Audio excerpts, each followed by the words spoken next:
Sorry, late ko nalaman eh. Kamusta ka? Delilet, ayoko po talaga dito.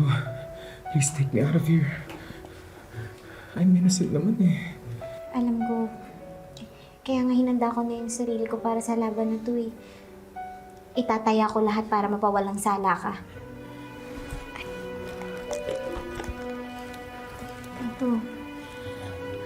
Sa'yo na to ha. Magdadasal ka araw-araw. Salamat, attorney, pero natakot pa rin ako dito. Huwag kang mag-alala. Hindi ka nila sasaktan. Mga kuya, may dala po ako para sa inyo. Ito ho.